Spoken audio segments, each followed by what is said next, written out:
नमस्कार साथियों, स्वागत है आप सभी का आपके अपने YouTube channel agriculture on top knowledge में। तो मेरे प्यारे साथियों, हमारा एक चैप्टर चल रहा था किसमें, जो आपकी एग्रीकल्चर जूलॉजी है। ठीक है, कौन सी है? Agriculture zoology. तो उसके अंदर जो आपका पार्ट चल रहा है वो कौन सा चल रहा है दोस्तों?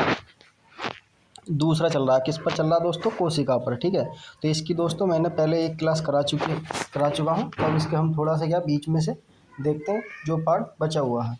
ठीक है, अगर दोस्तों आपको मेरे साथ जुड़ना है तो आप मेरे इस नंबर पर क्या मैसेज कर सकते हैं, 95 28 63 90 99। ठीक है, तो आप मेरे साथ क्या जुड़कर इस नंबर पर क्या व्हाट्सअप मैसेज कर सकते हैं। ओके, तो सबसे पहले हम देख लेंगे ये सब चीज़। हमने क्या बता दिया है आपको कि जीवों की सबसे छोटी इकाई क्या चीज़ होती है? कोशिका होती है। कोशिका की का जो अध्ययन करते हैं साइटोलॉजी के अंदर करते हैं। खोज किसने की थी? 1665 है। ये सब मैंने क्या है, रोबोट हुक ने की थी। ये क्या है दोस्तों? कोशिका जंतु का मैंने है डायग्राम लगा रखा है। ओके, तो आगे चलते हैं, हम देखते हैं जहाँ से हमने क्या छोड़ रखा है इसके अंदर।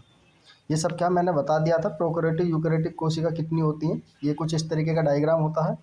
ओके, इनके अंदर क्या क्या पाई जाती है, कहाँ पाई जाती है, इनका डिफरेंस भी बताया मैंने, वो सब चीज़ के बारे में बता चुका हूँ। ठीक है, तो लास्ट में क्या इस वीडियो के भी अंदर क्या बता देंगे।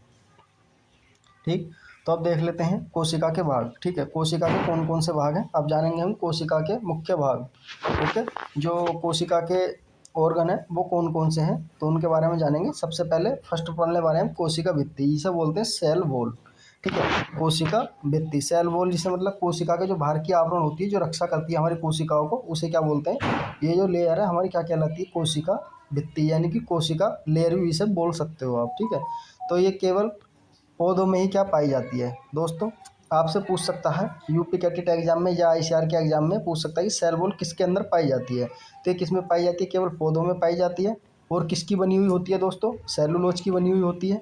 कवक व शैवाल में क्या काइटिन की बनी हुई होती है। दोस्तों जितने भी हमारे क्या कवक होते हैं और शैवाल होते हैं उनकी काय की बनी हुई होती है? काइटिन की बनी हुई होती है। ठीक है, और कोशिका को निश्चित आकार एवं आकृति क्या बनाने में रखती है, यानी कि कोशिका जो है उसका एक आकार बनाए रखेगी, उसकी आकृति एक निश्चित क्या बनाए रखने में सहायता करती है। ठीक है, पौधों को क्या कठोरता भी प्रदान करती है। दोस्तों जो हमारा प्लांट है उसके जो बाहर ये आपने हार्ड सी लेयर देखी होंगी, ये सब क्या हमारी कोशिका भित्ति का जो कोशिका भित्ति होती है जिसे बोलते हैं सेल वॉल। ठीक है, वो क्या काम करती है? हार्डनेस देने का। ठीक है, तो आपने पहले जो कोशिका भाग है उसके बारे में समझ चुके होंगे। अगर दोस्तों आपसे कोशिका के बारे में पूछे आपके यूपी बोर्ड एग्जाम में भी या किसी भी चीज़ के बारे में भी, तो आप इस तरीके से जो मैंने पीडीएफ में बना रखा पॉइंट वाइज अगर लिख के आओगे तो आपका एक भी नंबर नहीं कटने वाला। ठीक है, आपका एक नंबर भी नहीं कटने वाला अगर आप पॉइंट वाइज के हिसाब से लिख कर आते हो। ओके, आगे चलते हैं। अब देख लेते हैं दूसरा पार्ट है कोशिका का, कौन सा है? कोशिका अंग का है कोशिका झिल्ली, जिसे बोलते हैं दोस्तों सेल मेम्ब्रेन। तो सेल मेम्ब्रेन का दोस्तों कार्य भी देखेंगे, ये किस काम आती है और ये कहाँ पाई जाती है। कोशिका के सभी अंग एक झिल्ली में क्या घिरे रहते हैं। दोस्तों कोशिका एक होगी, ये कोशिका हमारे अंदर, इसके अंदर क्या है? एक क्या सेल मेम्ब्रेन, जिसे बोलते हैं कोशिका झिल्ली, वो क्या घिरे रहते हैं। तो ये कैसी होती है? अर्ध परागम झिल्ली क्या होती है। ठीक है, अर्ध परागम क्या झिल्ली होती है। उसका एक कार्य क्या होता है दोस्तों? कोशिका के अंदर बाहर जाने वाले पदार्थ होते हैं उनका क्या निर्धारण करती है। यानी कि अगर मान लो इसके अंदर कोई भी बैक्टीरिया आना चाहता है कोशिका के अंदर, तो ये निर्धारण करेगी उसे बाहर रखना है या अंदर रखना है। ठीक है, अगर वो अच्छा होगा कोशिका के लिए लाभदायक होगा तो उसे क्या अंदर भेज देगी, अगर वो हानिकारक होगा तो उसे क्या बाहर निकाल कर फेंक देगी। तो यही काम क्या होता है हमारा सेल मेम्ब्रेन का। आपसे पूछ सकता है दोस्तों कार्य के बारे में इसके। ठीक है, आपको यूपी कैटेट एग्जाम आईसीआर जैसे एग्जाम में पूछ सकता है कि कोशिका झिल्ली का कार्य निम्नलिखित मतलब विकल्प दे रखे होंगे किस काम करती है। तो आपके सामने दोस्तों ऑप्शन दे रखे होंगे, तो इस तरीके से आपसे पूछ सकता है। ओके, उसी प्रकार दोस्तों अगला पार्ट है कौन सा? केंद्र का है, जिसे बोलते हैं केंद्र का, जिसे बोलते हैं सेंट्रोसोम। क्या बोलते हैं दोस्तों इसे? सेंट्रोसोम। तो सबसे पहले दोस्तों इसकी सेंट्रोसोम की कोशिका के अंदर खोज किसने की थी? खोज की थी बेवरियो ने। किसने की थी? बेवोरी ने क्या की थी? इसकी बेवरियो ने क्या इसकी खोज की थी। ठीक है, बोवरी ने क्या इसकी खोज की थी। यह केवल जंतु कोशिकाओं में ही क्या पाया जाता है दोस्तों, ये प्लांट कोशिकाओं में नहीं पाया जाता, यानी कि पौधे जो होते हैं उनके अंदर ये नहीं पाया जाता। इस चीज़ का आप ध्यान रखें। आपसे पूछ सकता है कि सेंट्रोसोम किसके अंदर पाया जाता है, तो ये केवल किस में पाया जाता है दोस्तों? जंतु कोशिकाओं में ही पाया जाता है। केंद्र का है के भीतर क्या एक से दो छोटे छोटे कण जैसी क्या संरचना होती है, जिसे क्या हम सेंट्रोल कहते हैं। दोस्तों आपसे एक नंबर में डेफिनेशन पूछ सकता है कि सेंट्रियोल किसे कहते हैं। तो दोस्तों आप जो भी कह रहे हो, केंद्रिका के भीतर एक से या दो से अधिक कण जैसे छोटे छोटे क्या भीतर संरचनाएं पाई जाती हैं, उसे क्या कहते हैं, हम सेंट्रियोल कहते हैं। क्या कहते हैं दोस्तों, सेंट्रियोल कहते हैं। ये क्या होता है दोस्तों, समसूत्री विभाजन होता है। ये कैसा होता है, समसूत्री विभाजन होता है। ठीक है, ये आपको पॉइंट क्या पते होने चाहिए, आपको क्या जानकारी इनकी होनी चाहिए।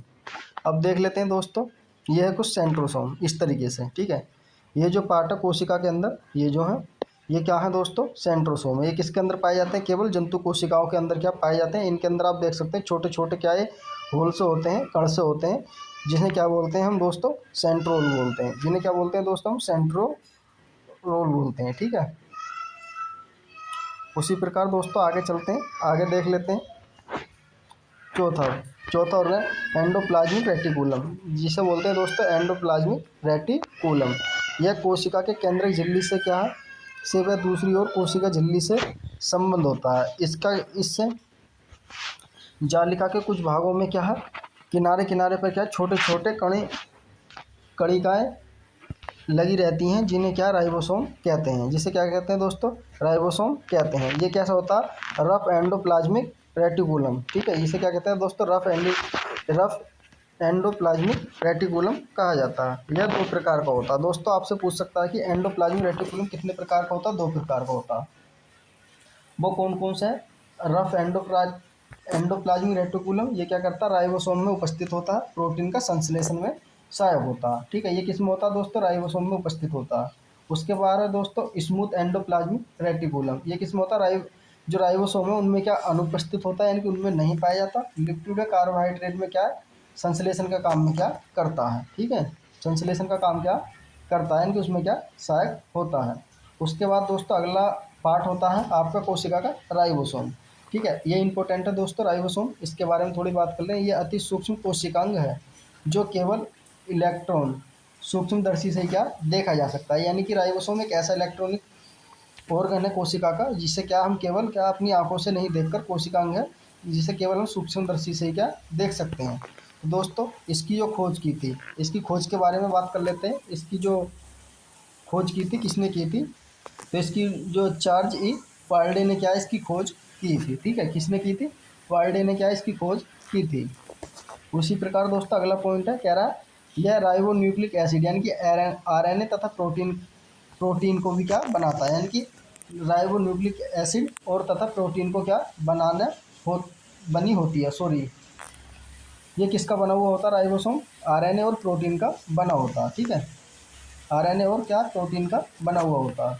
इसमें प्रोटीन, इसे क्या प्रोटीन की फैक्ट्री भी कहा जाता है। दोस्तों आपके जो पूछा जाएगा ये वाला पॉइंट है। ठीक है, ये वाला पॉइंट है, आपसे पूछेगा कि जो हमारा राइबोसोम है वो किस चीज़ की फैक्ट्री के नाम से जाना जाता है, तो वो किसके नाम से जाना जाता है, प्रोटीन की फैक्ट्री के नाम से जाना जाता है। इसमें क्या होता है दोस्तों, राइबो न्यूक्लियो प्रोटीन कण भी होते हैं। दोस्तों इसके अंदर क्या होते हैं, राइबो न्यूक्लिक प्रोटीन कण है वो भी इसके अंदर क्या पाए जाते हैं। ठीक है, उसी प्रकार दोस्तों आपका अगला है, ये इस तरीके से क्या होता है आपका राइबोसोम। ये इस तरीके से क्या आप देख सकते हैं, ये आपका राइबोसोम का भाग है, एक कोशिका से निकला हुआ। इस कोशिका से क्या इस तरीके का आपका राइबोसोम क्या दिखाई देता है आपके कोशिका के अंदर। ओके, और बात कर लेते हैं दोस्तों, यह भी कितने प्रकार का होता है दोस्तों, दो प्रकार का होता है। 70S आकार के छोटे होते हैं, ये किसके अंदर पाए जाते हैं, माइटोकॉन्ड्रिया, क्लोरोप्लास्ट, जीवाणु आदि में क्या पाए जाते हैं। और 80S आकार के जो पाए जाते हैं दोस्तों, विकसित पौधों में क्या विकसित पौधे एवं जंतुओं में क्या पाए जाते हैं। ठीक है, विकसित पौधे और जंतुओं में क्या ये पाए जाते हैं। आपके लिए इसमें से ये इंपॉर्टेंट है, और उसमें क्या प्रोटीन की फैक्ट्री कहा जाता है, वो वाला पॉइंट आपके लिए इंपॉर्टेंट है। ठीक है, आपके MCQ के अनुसार। ठीक है, यूपीकेटी टाइसर जैसे एग्जाम के लिए, क्योंकि इसमें से 100% आपका एक ना एक क्वेश्चन क्या कोशिका से पूछा जाता है। तो इसलिए इस वीडियो को आप जरूर देखें, ध्यान से देखें। अगर दोस्तों आप चैनल पर पहली बार आए हैं तो प्लीज़ चैनल को सब्सक्राइब करना और बेल आइकन दबाना ना भूलें। ठीक है, अगर आपको हमारी वीडियो अच्छी लगे तो कमेंट करके लास्ट में ज़रूर बताएं, और अपने दोस्तों को भी ज़्यादा से ज़्यादा शेयर करें। ठीक है, उसी प्रकार दोस्तों अगला प्रश्न है आपका माइटोकॉन्ड्रिया। ठीक है, माइटोकॉन्ड्रिया वेरी इंपॉर्टेंट पॉइंट है आपके एग्जाम के पर्पज़ से। यह कोशिका द्रव में पाई जाने वाली अनेक गोलाकार व नलाकार संरचना होती है। ठीक है, इसकी खोज दोस्तों जो नामांकन किया था अल्टमान व वेंडे ने किया था। अल्टमान और 2 साइंटिस्ट थे, वेंडे, उन्होंने क्या इसका नाम क्या खोज करी थी या नामांकन किया था किसका, माइटोकॉन्ड्रिया का। इसे क्या दोस्तों कोशिका का पावर हाउस कहा जाता है। दोस्तों ये आपके लिए सबसे वेल इम्पोर्टेंट है। ठीक है, इम्पोर्टेंट है, इसे क्या कोशिका का पावर हाउस कहा जाता है। इसमें डीएनए, एमआरएनए तथा राइबोसोम पाए जाते हैं, जिनकी सहायता से क्या प्रोटीन संश्लेषण में सक्षम होती है। ठीक है, इसकी सहायता से क्या होता है दोस्तों, जिसमें डीएनए, एमआरएनए पाया जाता है और राइबोसोम ये क्या क्या करता है, जिनकी सहायता से क्या प्रोटीन का संश्लेषण होता है। दोस्तों हमारी हर एक कोशिकाओं में क्या माइटोकॉन्ड्रिया पाया जाता है, इस चीज़ का आप ध्यान रखें। ठीक, उसी प्रकार दोस्तों बात कर लेते हैं कार्बोहाइड्रेट ऑक्सीकरण श्वसन की क्रिया माइटोकॉन्ड्रिया के अंदर क्या होती है। ठीक है, ये किसके कार्बोहाइड्रेट का और ऑक्सीजन के साथ क्या इसकी माइटोकॉन्ड्रिया की क्या विक्रिया होती है, उससे क्या ये हमें ऊर्जा प्रदान करता है। ठीक है, उससे क्या ऊर्जा प्रदान करता है, ये हमारी क्या ग्लूकोज के साथ ये रिएक्शन होती है इसकी, तो हमें क्या ऊर्जा प्राप्त होती है। ठीक है, ये आप इस तरीके से इसका क्या फार्मूला देख सकते हो। ये इसका क्या आपके सामने फार्मूला, तो इसके डायग्राम की बात कर लेते हैं। कुछ इस तरीके का हमारा माइटोकॉन्ड्रिया का डायग्राम होता है। इसके अंदर जो जो चीज़ पाई जाती है वो क्या आसानी से दर्शाई गई है। ठीक है, इस तरीके का क्या आप माइटोकॉन्ड्रिया के बारे में क्या है डायग्राम बना देना। अगर आपसे पूछे माइटोकॉन्ड्रिया क्या होता है, माइटोकॉन्ड्रिया एक ऐसा कोशिकांग है जिसके का हम पावर हाउस कहते हैं, जो कोशिकाओं को क्या ऊर्जा प्रदान करता है। इस तरीके से अपनी लैंग्वेज में आप बनाकर लिख सकते हैं। और उसके जो ऑर्गन है, ठीक है, इसके अंदर क्या क्या पाया जाता है, जो मैंने आपको इस पॉइंट में बताया, इस तरीके से बनाकर आप इस डायग्राम को बना सकते हो। और ये पॉइंट आपको लिखने जरूरी होते हैं। ठीक है, ये वाले पॉइंट है आपके सब जो दे रखे डीएनए, ठीक है, ये क्या आपको लिखने जरूरी होते हैं। जिससे आपको 2-4 आप लिख दोगे, मान लो 1-2 आप भूल जाते हो, एक जैसे राइबोसोम है, डीएनए है, या क्रिस्टल है, या आउटर मेम्ब्रेन है। इस तरीके से जो बाहर की तरफ की मेम्ब्रेन होती है उसे आउटर मेम्ब्रेन बोलते हैं, जो अंदर की तरफ होती है इनर मेम्ब्रेन बोलते हैं। ये वाली जो है, इस तरीके से आप इन चीज़ों का ध्यान रखकर क्या लिख सकते हो। ठीक है, आगे चलते हैं। नंबर 7 पर है दोस्तों आपका ग्लाइकोबॉडी। दोस्तों ये भी बहुत ही इंपॉर्टेंट है। इसकी खोज दोस्तों कैमिलो ग्लाइजी ने क्या की थी। कैमिलो ग्लाइजी एक साइंटिस्ट है, उन्होंने क्या इसकी खोज की थी। आपसे पूछ सकता है ग्लाइकोबॉडी की यानी ग्लाइजो काय की वो खोज की थी, वो किसने की थी, कैमिलो ग्लाइजी ने क्या की थी। उन्हीं के नाम पर क्या इसका नाम रखा गया था। कब की थी, 1898 में की थी। ठीक है, कब करी थी, 1898 में। यह क्या है जालीनुमा नलिकाओं और पुटिकाओं से क्या बना एक जटिल संगठन होता है, जो क्या है छोटी पुटिकाओं से क्या घिरा रहता है। यदि कोई पदार्थ कोशिका से बाहर स्रावित होता है तो उस पदार्थ को क्या है पुटिकाएं कोशिका झिल्ली के मध्य से क्या बाहर निकाल देती हैं। ठीक है, इनका कार्य जो होता है, जितनी भी हमारी कोशिकाओं के अंदर कोई भी स्रावित होता है यानी कि कोई भी पदार्थ लिक्विड होता है, वो बाहर निकलने की कोशिश करता है तो उसे क्या है बाहर निकाल देती है। ठीक है, और इसकी दोस्तों आप डायग्राम भी देख सकते हैं नीचे। कुछ इस तरीके का इसका क्या डायग्राम होता है ग्लाइकोबॉडी का। इसीलिए इसे क्या परिवहन जिसे बोलते हैं ट्रांसपोर्ट या यातायात का प्रबंधन कहा जाता है। दोस्तों ये आपके लिए वेरी इंपॉर्टेंट पॉइंट है। आपसे पूछ सकता है कि कोशिका का ऐसा कौन सा अंग है जो क्या ट्रांसपोर्ट का काम करता है, जिसे क्या नाम से जाना जाता है, तो वो कौन सा ग्लाइकोबॉडी। दोस्तों ये वाला पॉइंट आपके लिए वेरी इंपॉर्टेंट है, ये आपको पता होना चाहिए, क्योंकि आपके यूपी कैटेट एग्जाम में कई बार पूछा गया है, यूपी बोर्ड में भी पूछा गया है। ठीक है, ये उस तरीके का कुछ इसका डायग्राम है बना हुआ। दोस्तों अगला पॉइंट है आपका लाइसोसोम। दोस्तों कौन सा है, लाइसोसोम। इसकी खोज दोस्तों क्रिश्चियन डी डूबे ने क्या की थी, 1950 में करी थी। कब करी थी दोस्तों, 1950 में की थी। यह एकल झिल्ली युक्त गोल थैलीनुमा संरचना का बना हुआ होता है। ठीक है, इसे क्या आत्महत्या की थैली कहा जाता है। ठीक है, इसे क्या कहा जाता है दोस्तों, सुसाइड बैग के नाम से भी क्या जाना जाता है। ये आपके लिए वेरी इंपॉर्टेंट है। इसमें 2 पॉइंट जो मैंने रेड कर रखे हैं, ये आपके एग्जाम के पर्पज़ से वेरी इंपॉर्टेंट है, इन्हें आपको पता होना चाहिए।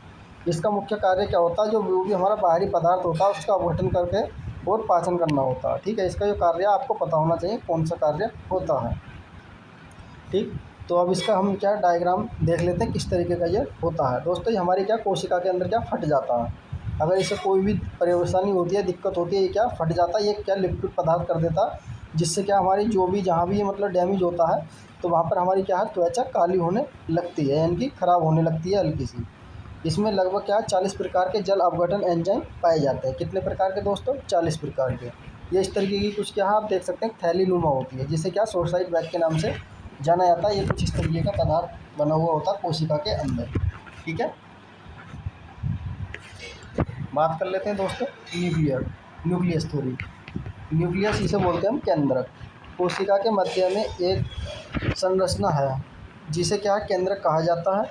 कोशिका के सबसे मुख्य अंग है क्योंकि यह कोशिका का नियंत्रण को करता है। दोस्तों केंद्रक का काम क्या होता है, ये कोशिका के सबसे अंदर क्या पाई जाती है, यानी कि बीच में सेंटर में पाई जाती है, इसलिए क्या इसे केंद्रक बोलते हैं। इसका कार्य क्या होता है, कोशिकाओं को नियंत्रण करना, यानी कि ये क्या अपनी तरफ कौन सी कोशिका काम कर रही है, कौन सी नहीं कर रही है, जो नहीं कर रही है उस हिसाब से क्या है अपना काम बांट देता है, तो इसका काम यही होता है। ठीक है, तो इसकी बात कर लेते हैं दोस्तों रासायनिक दृष्टि से। इसमें क्या है 70% प्रोटीन, 10% डीएनए और 2 से 3% आरएनए होता है। ठीक है, उसी प्रकार दोस्तों ये क्या करता है, इम्पोर्टेंट है, आनुवांशिकता का वाहक है, क्योंकि इसके अंदर क्या है जीन भी मौजूद होते हैं। जो हमारा न्यूक्लियस है उसके अंदर क्या जीन मौजूद होते हैं जो क्या हमारी एक पीढ़ी से दूसरी पीढ़ी में जाने में सक्षम होते हैं। ठीक है, इसलिए क्या है आनुवांशिकी का वाहक के नाम से जाना जाता है। आपसे पूछ सकता है कि आनुवांशिकी का वाहक कौन होता है, तो न्यूक्लियर जीन होता है। ठीक है, जिसे बोलते हैं न्यूक्लियर। ओके, उसी प्रकार दोस्तों आगे चलते हैं। अब देख लेते हैं साथियों प्रोकैरियोटिक और यूकैरियोटिक में अंतर, जो आपके क्या है 4 नंबर 100% यूपी बोर्ड में क्या पूछा जाएगा इस बार। ठीक है, इस बार क्या पक्का ही पूछा जाएगा।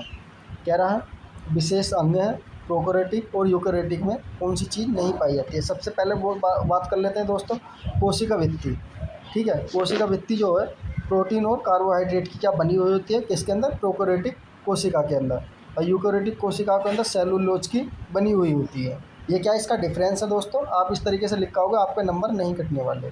उसके बाद है दोस्तों माइक्रोकॉन्ड्रिया। जो प्रोकैरियोटिक कोशिकाएं होती हैं उनके अंदर क्या अनुपस्थित होता है, यानी कि प्रेजेंट नहीं होता, यानी कि नहीं पाया जाता। जो हमारी यूकैरियोटिक कोशिकाएं होती हैं उनके अंदर क्या ये पाया जाता है। ग्लाइकी जो बॉडी होती है, ये दोस्तों सभी का जितने भी अंग हैं, मैंने आपको 10 अंग क्या पढ़ाए हैं, उन सब अंगों के बारे में आपको नीचे भी पढ़ाऊंगा मैं, तो उन्हीं के क्या मैंने यहाँ पर लिख दिया क्रम से, कौन से के अंदर पाया जाता कौन से के अंदर नहीं पाया जाता। इससे भी आपका क्या क्वेश्चन बनता है एमसीक्यू में। ग्लाइका बॉडी क्या अनुपस्थित होती है, ये क्या यूकैरियोटिक में उपस्थित होती है। ठीक है, लाइसोसोम क्या अनुपस्थित होता है और इसमें क्या है प्रोकैरियोटिक में पाया जाता है। एंडोराइटोकुलम क्या अनुपस्थित होता है और इसमें क्या उपस्थित होता है, यूकैरियोटिक कोशिकाओं में क्या उपस्थित होता है। राइबोसोम दोस्तों 70 प्रकार के पाए जाते हैं प्रोकैरियोटिक में और 80 प्रकार के किस्म पाए जाते हैं यूकैरियोटिक कोशिकाओं में।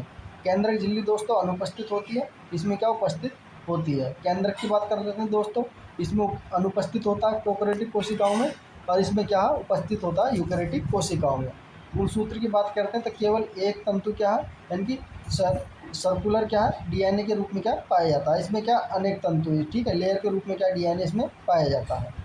ठीक, उसी प्रकार दोस्तों बात कर लेते हैं अगले पॉइंट की, प्लाज्मा झिल्ली इसमें उपस्थित होती है, यानी कि प्रोकैरियोटिक कोशिकाओं में उपस्थित होती है और यूकैरियोटिक में अनुपस्थित पाई जाती है, यानी कि नहीं पाई जाती।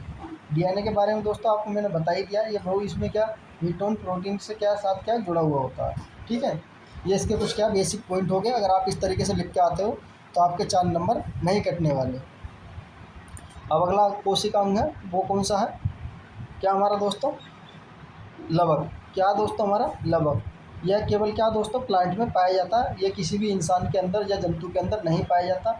इसका काम क्या होता है, ये हमारे पौधों को क्या है भोजन बनाने में सहायक करता है, कलर लाने में सहायक करता है। ठीक है, उनके अंदर क्या कलर जो होता है जैसे लाल टमाटर है, इन सब चीज़ों में क्या है होता है। ये कितने प्रकार का होता है दोस्तों, ये भी आप क्या देख सकते हो, ये 3 प्रकार का होता है। ठीक है, क्लोरोप्लास्ट जो हरित लवक होता है, ये क्या हमारे प्रकाश संश्लेषण के लिए भोजन बनाने में सहायक होता है, पत्ती के अंदर क्या पाया जाता है।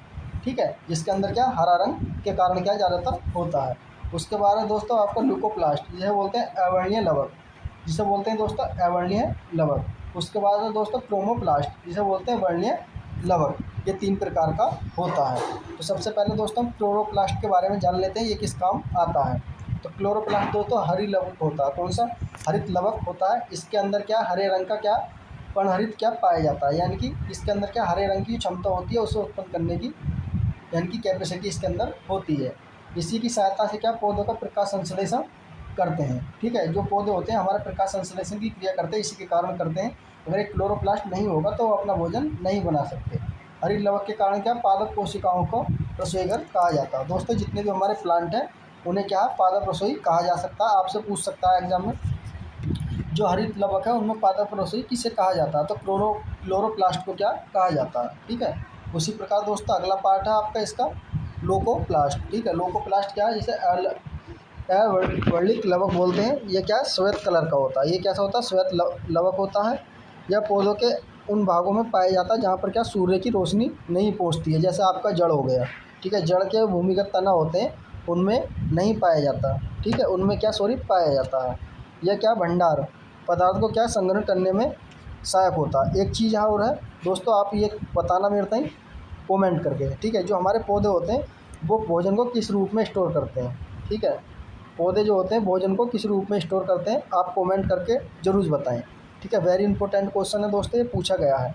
अगर आप नहीं बता पाओगे तो मैं अगली वीडियो में क्या आपको बता दूंगा। ठीक है, उसी प्रकार दोस्तों आपका लास्ट है क्रोमोप्लास्ट, जिसे बोलते हैं वर्णीय लवक। यह रंगीन लवक होता है जो प्राय लाल रंग, पीला रंग, नारंगी रंग जैसे क्या यानी कि रिस्पॉन्सिबल होता है उनको लाने के लिए। ये पौधों के क्या रंगीन भाग होते हैं, जैसे पुष्प का कलर होना, फल वृत्ति का होना, बीज का बनना, पाए जाना। इन सब का कारण क्या होता है, हमारा क्रोमोप्लास्ट के कारण क्या इनके अंदर रंग आता है। उदाहरण के लिए टमाटर का रंग लाइकोपिन के कारण होता है और गाजर का रंग कैरोटीन के कारण होता है। ये क्या मैंने दोस्तों उदाहरण ले लिए हैं जो वेरी इंपॉर्टेंट है, जो आपको ज़्यादातर एग्जाम में भी क्या पूछे जाते हैं।